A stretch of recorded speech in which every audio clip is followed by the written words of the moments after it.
పూరా local triple R వస్తుంది, regional ring road. So ఏంటి ఇది, ఇది మొత్తం రియల్ ఎస్టేట్ యొక్క భవితవ్యం మార్చేనుందా? మొత్తం హైదరాబాద్ చుట్టుపక్కల 100 degrees ని ఇది డెవలప్ చేయబోనుందా? 100% అండి, 100%. ఏ విధంగా అంటే ఒకటి చెప్పట్ల న్యూ సిటీ, ఇప్పుడు 4th సిటీ అంటున్నారు వాళ్ళు. At the same time ORR నుంచి త్రిబుల్ ఆర్ మధ్యలో న్యూ సిటీ అంటున్నారు. అది ఈ రూపకల్పన ఒకటిసారి వీళ్ళు డిపిఆర్ ద్వారానో కామన్ పబ్లిక్కి ఇమీడియట్గా రిలీజ్ చేయాలండి. మేము ఈ ఏరియాస్ ఫోకస్ చేస్తాం, ఈ ఏరియా ఇలా డెవలప్మెంట్ చేయబోతున్నాం. అక్కడ వెంటనే రేట్స్ పెరిగిపోతాయి, ల్యాండ్స్ ఆబ్వియస్ గా రియల్ ఎస్టేట్ కూడా వృద్ధి చెందుతుంది. పెరుగుతుంది. ఇప్పుడు అమంగల్లో కూడా తక్కువ ప్రైజ్ ఏం లేదు, మీకు కడతాలు దాటిన తర్వాత అమంగల్ కూడా బ్రహ్మాండం ప్రైజ్ ఉంది. కల్వకుర్తి వరకు వెళ్ళిపోయింది మార్కెట్. అటు మనకి మహబూబ్నగర్ టచ్ అవుతుంది, భూత్పూర్ చౌరస్తా వరకు టచ్ అవుతుంది. గుడ్, బాగుంది. అయితే వెంచర్స్ పడ్డామంటే ఎందుకు పడితే వెంచర్స్ అక్కడ లైవ్లీవుడ్ రావాలండి. ఈ ఇండస్ట్రియల్ జోన్స్ ఏవైతే ఉన్నాయో మెయిన్ అదే 4 వైపులో కూడా వీళ్ళు ఇండస్ట్రియల్ జోన్స్ ఏవైతే డిక్లేర్ చేశారో అందులో ఇమీడియట్ గా స్టార్ట్ చేయాలి. ఒక చిన్న కామన్ మ్యాన్, చిన్న ఇన్వెస్టర్ దగ్గర నుంచి, ఒక వర్క్ షాప్ దగ్గర నుంచి, ఒక మ్యానుఫ్యాక్చరింగ్ పెద్ద జోన్ వరకు కూడా ఇమీడియట్గా ఫస్ట్ ఫోకస్ చేయాల్సింది ఇండస్ట్రీస్ మీద. అప్పుడు లైవ్లీవుడ్ పెరుగుతుంది. మీకు ఎప్పుడైతే జీవనోపాధి పెరిగిందో జనాలు మైగ్రేట్ అవుతూ ఉంటారు. మైగ్రేట్ అవుతున్నప్పుడు ఆటోమేటిక్గా లివింగ్ వచ్చేస్తుంది. అక్కడ లివింగ్ వచ్చిందంటే ట్రాన్స్పోర్ట్ వచ్చేస్తుంది. సో ఎవ్రీథింగ్ ఇన్ఫ్రాస్ట్రక్చర్ వచ్చేస్తుంది. అది హైప్ కూడా వస్తుంది మార్కెట్ కి. ఎంతసేపు ఫైనాన్షియల్ డిస్ట్రిక్ట్, హైటెక్ City, Gachibowli, 4th city, IT, ఇది ఒకటే కాదండి. మీకు అసలు ఫస్ట్ ఇండస్ట్రీస్ ఏదైతే జోన్ స్టార్ట్ చేశారో ఇండస్ట్రియల్ హబ్స్, వాటిల్లో ఇమీడియట్ గా స్టార్ట్ చేయాలి. ఓకే, అంటే మీరు ప్రభుత్వానికి చెప్తున్నారు ఇండస్ట్రియల్ ఏవైతే శంకుస్థాపన చేసిరో, request, it's my request and వచ్చిన సలహా, తొందరగా స్టార్ట్ చేయమంటున్నారు. ముందు ఇమీడియట్ అది స్టార్ట్ చేయాలండి. హైదరాబాద్ లో అందరు రియల్ ఎస్టేట్ వస్తా అంటే కష్టం అవుతుంది. ఓకే, ప్రతి యంగ్స్టర్ బీటెక్ అయిపోయిన ప్రతి క్యాంపస్ స్టూడెంట్ నుంచి వచ్చే ప్రతి క్యాండిడేట్ ఐటీకి వెళ్తున్నాడు. ఐటీ లేకపోతే అమీర్పేటలో రోడ్ల మీద ఖాళీ తిరుగుతున్నారు ఆ ఇన్స్టిట్యూట్స్ ఏదో చదువుకుంటూ. అలా ఉండొద్దు. వాళ్ళకి బ్రతకడానికి 10 దారులు చూపించండి, అన్ని రకాలుగా చూపించండి. Industrial zone first. ఇండస్ట్రీస్ లో అంటే ఒక టెక్నీషియన్ ఒక్కడే ఉండడు కదా. ఇండస్ట్రీస్ లో ఒక టెక్నీషియనే కాదు, యూ హ్యావ్ అడ్మినిస్ట్రేషన్ ఉంటుంది, ఫైనాన్స్ ఉంటుంది, చాలా రకాలు ఉంటాయి. సో ఫస్ట్ ఇండస్ట్రియల్ జోన్ ని బాగా డెవలప్ చేయాలి. ఇది డెవలప్ అయితే ఆటోమేటిక్ అన్ని డెవలప్ అవుతాయి.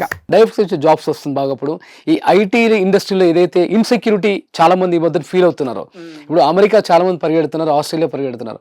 అమెరికాలో ఇప్పటికీ 1 year నుంచి కూర్చొని తింటున్న వాళ్ళు ఉన్నారు, ఉద్యోగాలు లేకుండా ఖాళీగా ఉన్నవాళ్ళు.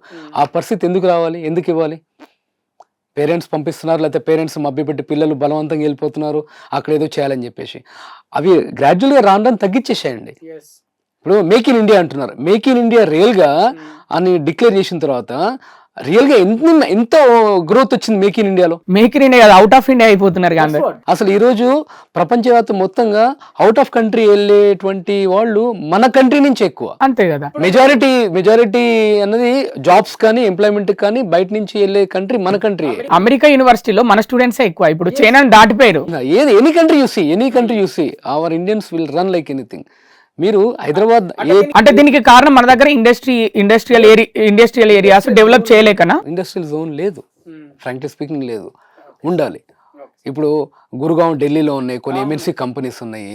బయట వాళ్ళు ఎవరో వచ్చి పెట్టేదాకా దిక్కులేని పరిస్థితి ఎందుకు రావాలి? ఇక్కడ ఒక పాయింట్ గుర్తొచ్చింది, ముంబై ఈ రకంగా వృద్ధి చెందడానికి ఇండస్ట్రియల్ జోన్ లేనా సార్? ఈవెన్ ఢిల్లీ, బాంబే, అంతే కదా, గుజరాత్, అహ్మదాబాద్, మీకు ఈవెన్ బాంబే, మహారాష్ట్ర, తానే, ఈవెన్ గురుగావ్, ఢిల్లీ, ఇవన్నీ అదే కదా, ఫరీదాబాద్, ఇవన్నీ హర్యానా, ఇవన్నీ ఇండస్ట్రియల్ జోన్స్ ఉండబట్టే కదా అక్కడ కొన్ని కోట్ల మంది. మరి ఎందుకు రాజకీయ నాయకులు, బిజినెస్ మ్యాన్స్ ఇలాంటి ఒక అభివృద్ధి చెందుతున్న ఇంత మంచి సిటీ, ఎటు చూసినా భూమే ఉన్న సిటీలో ఇంత ఉండి కూడా కావాలని ఎందుకు జాప్యం జరుగుతుంది, ఎందుకు లేట్ జరుగుతుంది ఇండస్ట్రియల్ జోన్స్? అదే అండి, ఇప్పుడు మనం దీని మీద కామెంట్ చేయలేం. వాళ్ళు they should reconcile on their own.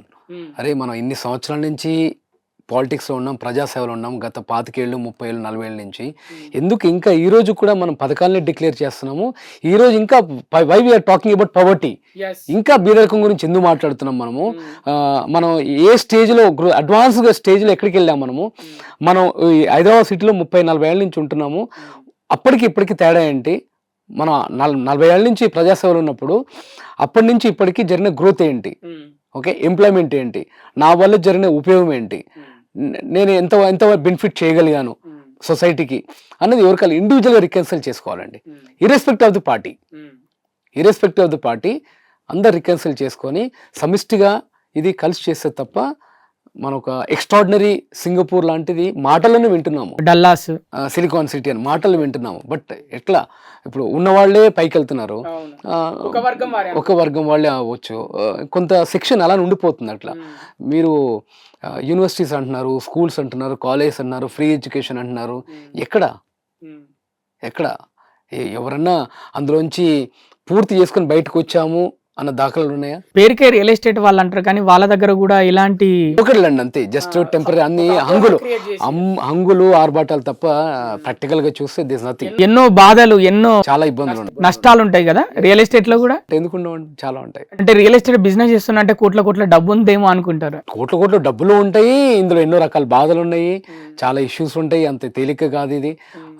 చాలా థ్రెటన్స్ ఉంటాయి, చాలా లాబింగ్ ఉంటుంది, అంత ఈజీ కాదండి ఇది. ఎస్.